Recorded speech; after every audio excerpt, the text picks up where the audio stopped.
అమరావతి రాజధాని నగర నిర్మాణాన్ని పూర్తి చేసే దిశగాను మరిన్ని మౌలిక వసతులను అభివృద్ధి చేసే పరంగాను చంద్రబాబు ప్రభుత్వం తన ప్రయత్నాలను సాగిస్తోంది. రైతుల అనుమానాలను నివృత్తి చేసేందుకు ప్రయత్నిస్తూనే ఉంది.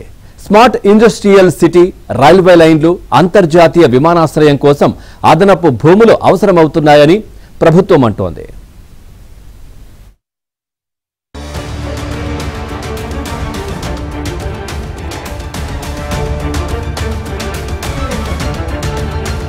రాజధాని ప్రస్తుత అవసరాలతో పాటు భవిష్యత్తుపై కూడా కూటమి సర్కార్ దృష్టి పెట్టింది. అందుకోసం మరో 30,000 ఎకరాలకు పైగా ల్యాండ్ పూలింగ్ కు వెళ్లాలని భావిస్తోంది. అదే సమయంలో ఈ ల్యాండ్ పూలింగ్ ను 44,676 ఎకరాలుగా ఉండాలని కూడా ఆలోచిస్తున్నట్లు సమాచారం. రాజధాని ఔటర్ రింగ్ రోడ్ నిర్మాణానికి ఇప్పటికే కేంద్రం ఓకే చెప్పింది. దీనికి తోడు రాజధాని గ్రామాలను తాకుతూ ఇన్నర్ రింగ్ రోడ్ కూడా రానుంది. ఈ రెండింటికి మధ్య తాడికొండ, తుళ్లూరు, అమరావతి మండలాల్లోని కొన్ని గ్రామాల్లో రైల్వే ప్రాజెక్ట్, ఇతర ప్రాజెక్టుల కోసం అక్కడి భూముల్లో కొంత భాగాన్ని ల్యాండ్ పూలింగ్ కిందకు తీసుకురావాలని భావించినట్టు తెలుస్తోంది. ఎటువంటి అనుమానాలు అవసరం లేదండి. ఒక క్యాపిటల్ సిటీ అంటే ముఖ్యమంత్రి గారి విషయం ఎప్పుడు రాబోయే 100 సంవత్సరాల దృష్టిలో పెట్టుకుని ఉంటుంది. ఇది ఒక మెగా సిటీ చేయాలని ముఖ్యమంత్రి గారి ఉద్దేశం. అంటే 2014-19లోనే మాకు ఒక విషయం ఇచ్చారు. అదేంటంటే అమరావతి, విజయవాడ, తాడేపల్లి, మంగళగిరి, గుంటూరు ఇదంతా కలిసి ఒక మెగా సిటీ చేయాలని. అందుకని outer ring road, inner ring road అని 2 ప్లాన్ చేసింది. ఇవంతా ఓవరాల్గా ప్లాన్ చేసినప్పుడు దీనికి ఒక మంచి ఇంటర్నేషనల్ ఎయిర్పోర్ట్ ఉండాలి, ఎట్లయితే హైదరాబాద్లో డెవలప్ చేసే ఆ విధంగా అనే దాని దృష్టిలో ఏంటంటే ఒక 5,000 ఎకరాలు ఒక ఇంటర్నేషనల్ ఎయిర్పోర్ట్ అంటే కావాలి. దానికోసంగా ల్యాండ్ అక్విజిషన్, ల్యాండ్ పుల్లింగ్ అని. అయితే ల్యాండ్ అక్విజిషన్ అయితే రైతులు నష్టపోతారు, ల్యాండ్ పుల్లింగ్ ద్వారా అయితే ఇస్తారని ప్రజాప్రతినిధులు ఎవరైతే శాసనసభ్యులు చెప్పారు. దాని మీద శాసనసభ్యులతో మాట్లాడాము. వాళ్ళు కూడా గ్రామాల్లో మాట్లాడుతున్నారు. ల్యాండ్ అక్విజిషన్కి ఇష్టమైతే ల్యాండ్ అక్విజిషన్ తీసుకుంటాం, లేదా ల్యాండ్ పుల్లింగ్ అయితే ల్యాండ్ పుల్లింగ్ తీసుకుంటాం. దాని మీద ఇంకా డిస్కషన్ జరుగుతుంది. త్వరలో ముఖ్యమంత్రి గారితో ఫైనల్ గా డిస్కస్ చేసి ముందు పోవడం. ప్రభుత్వ ఉద్దేశం ఏదైనా రాజధాని గ్రామాల్లోని రైతులు తాజా పరిణామాలపై అయోమయానికి గురవుతూ ఆగ్రహం వ్యక్తం చేస్తున్నారు. గడిచిన 5 ఏళ్ల వైసీపీ హయాంలో నానా తంటాలు పడ్డామని చెబుతూ కూటమి సర్కార్ రాగానే సంబరాలు చేసుకున్నామని గుర్తు చేసుకున్నారు. ప్రభుత్వం ముందుగా తమను ఓ దారికి తెచ్చాక విస్తరణకు వెళ్తే బాగుంటుందనే అభిప్రాయాన్ని రాజధాని రైతులు వ్యక్తం చేస్తున్నారు. ఇప్పటికే రాజధానిలో చాలా సమస్యలున్నాయని, వాటి పరిష్కారంపై దృష్టి సారించాలని అంటున్నారు. నేటికి చాలా మంది ప్లాట్లు అలాట్మెంట్ జరిగినా అవి ఎక్కడున్నాయో తెలియని పరిస్థితి ఉందని గుర్తు చేస్తున్నారు. పేపర్పై తప్ప ప్లాట్ల హద్దులు ఎక్కడో తెలియడం లేదంటున్నారు.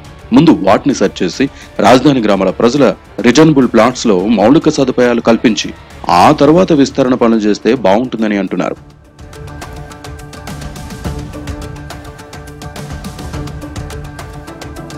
ఏ రాష్ట్ర రాజధానికైనా అభివృద్ధి ఫలాలు అందాలంటే శాటిలైట్ సిటీలు ఏర్పాటు తప్పనిసరి అవుతుంది.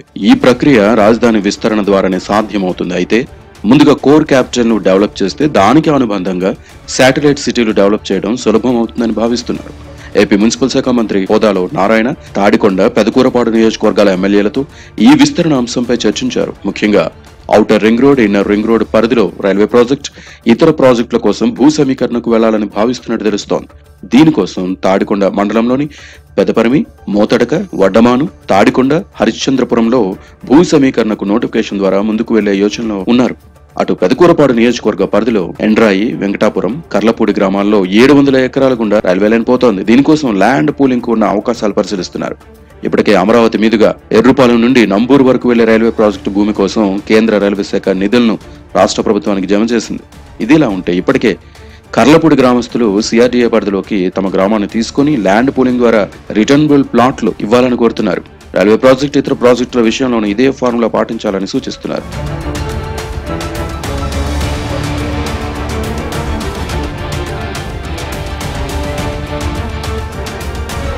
రాజధాని నిర్మాణం ఒకవైపు చేస్తున్నాయి, మరోవైపు రాజధానిలో పాలనాపరమైన వ్యవహారాలు, ఇతర అవసరాల కోసం నిత్యం వచ్చిపోయే వారి కోసం రహదారులతో పాటు అంతర్జాతీయ విమానాశ్రయాన్ని కూడా నిర్మించాలని నిర్ణయించారు. ఇందుకోసం 5,000 ఎకరాలు, స్మార్ట్ ఇండస్ట్రియల్ సిటీ కోసం 2,500 ఎకరాలు, స్పోర్ట్స్ సిటీ కోసం మరో 2,500 ఎకరాలు సేకరించాలని ప్రభుత్వం భావిస్తోంది.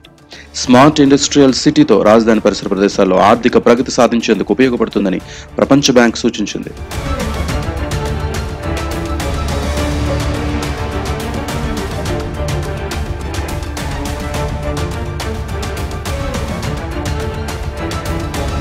ఈ ఇన్నర్, ఔటర్ రింగ్ రోడ్ మధ్యలో ఉన్న ప్రాంతంలో అంతర్జాతీయ విమానాశ్రయంతో పాటు sports city, smart industrial city ఏర్పాటు చేయాలని భావిస్తున్నారు. అయితే రాజధానిలో ఎయిర్పోర్ట్ ఏర్పాటుకు సంబంధించి airports authority of India dynamics ను చూడాల్సి ఉంటుంది. ఆ తర్వాత మాత్రమే ఎయిర్పోర్ట్ ఎక్కడ ఏర్పాటు చేయాలనే అంశంపై నిర్ణయానికి రావాల్సి ఉంటుంది. తుళ్లూరు మండలంలోని వడ్డమాను, పెద్దపరిమి, హరిశ్చంద్రపురం, తాడికొండ మండలంలోని మోతడక వంటి గ్రామాల్లో కూడా భూ సమీకరణ ద్వారా కొంత భూమిని సేకరించాల్సి ఉంటుందని భావిస్తున్నారు. ఒక ఇండస్ట్రియల్ స్మార్ట్ సిటీ పెడితే ఇక్కడ ఉన్న యువతకు ఉద్యోగాలు వస్తాయి.